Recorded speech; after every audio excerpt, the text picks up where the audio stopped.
Assalamualaikum warahmatullahi wabarakatuh. Di sini saya akan memaparkan artikel hasil penelitian yang dilakukan oleh Aan Slamet Rusdiana dari UIN Jakarta mengenai analisis masalah pengembangan perbankan syariah di Indonesia. Nah, dalam perkembangan terakhir, perbankan syariah di Indonesia mengalami penurunan performa dibandingkan dengan perbankan konvensional. Berdasarkan hasil penelitian yang dilakukan oleh Aan Slamet Rusdiana, permasalahan dalam pengembangan perbankan syariah di Indonesia ini dapat dibagi menjadi 4 aspek, di mana aspek yang pertama merupakan aspek ataupun problem sumber daya manusia yang mencakup 3 poin. Poin yang pertama yaitu lemahnya pemahaman praktisi bank syariah, baik dari sisi syariah maupun dari sisi pengembangan bisnis. Dengan kata lain, bank syariah itu belum memadainya sumber daya insani yang mumpuni di bidang ekonomi.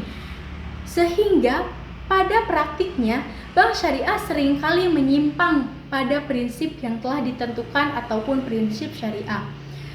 Poin yang kedua yaitu supply oriented. Maksudnya, praktisi hanya bisa menjelaskan apa yang dia ketahui, tetapi tidak bisa menjawab pertanyaan dari masyarakat. Poin yang ketiga, belum memadainya sumber daya manusia yang terdidik dan profesional, terutama pada teknis manajerial. Karena kita tahu bahwa memang pegawai bank syariah itu tidak semuanya lulusan dari ekonomi syariah ataupun perbankan syariah. Padahal sumber daya manusia yang dibutuhkan oleh bank syariah itu adalah sumber daya manusia yang terdidik, berpotensi pada bidang ekonomi syariah ataupun perbankan syariah. Nah, adapun aspek yang kedua yaitu problem teknikal. Permodalan bank syariah ini masih belum memadai dan biaya dana yang dibutuhkan bank syariah itu juga mahal, sehingga berdampak pada terbatasnya segmen pembiayaan. Dapat disimpulkan bahwa memang bank syariah itu tidak seefisien bank konvensional.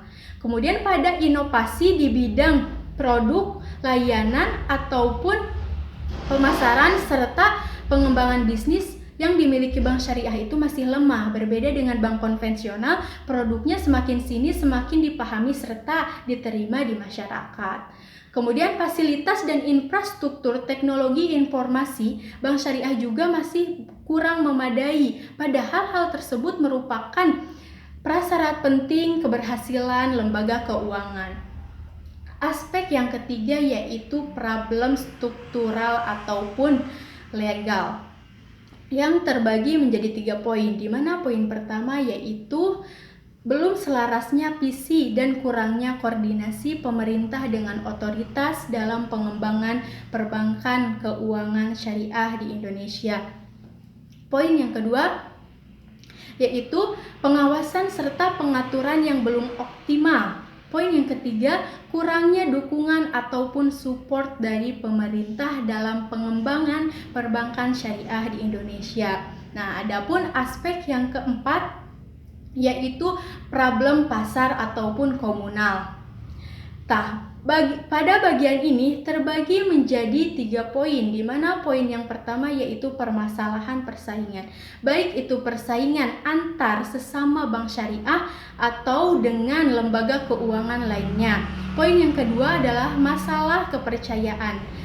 Kita ketahui bahwa memang masyarakat dalam menyimpan dana di bank syariah itu masih relatif sedikit, entah itu karena kurangnya kepercayaan masyarakat terhadap bank syariah ataupun karena return yang diberikan bank syariah terhadap masyarakat lebih kecil dibandingkan dengan return yang diberikan oleh bank konvensional. Dan poin yang ketiga yaitu pemahaman ataupun pengetahuan masyarakat tentang keberadaan bank syariah, baik dari sisi pelayanan bank syariah ataupun pemahaman masyarakat mengenai akad yang lumayan rumit.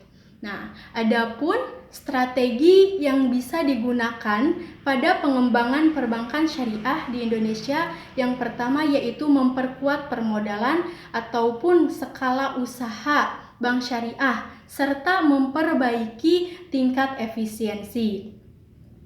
Poin yang kedua yaitu memperbaiki kuantitatif ataupun kualitatif sumber daya manusia yang ada pada bank syariah serta dengan teknologi informasinya. Kemudian poin yang terakhir yaitu dengan memperbaiki struktur dana dan harmonisasi pengawasan serta pengaturan bank syariah. Mungkin cukup sekian pemaparan yang bisa saya sampaikan. Mohon maaf bila terdapat banyak kesalahan. Wassalamualaikum warahmatullahi wabarakatuh.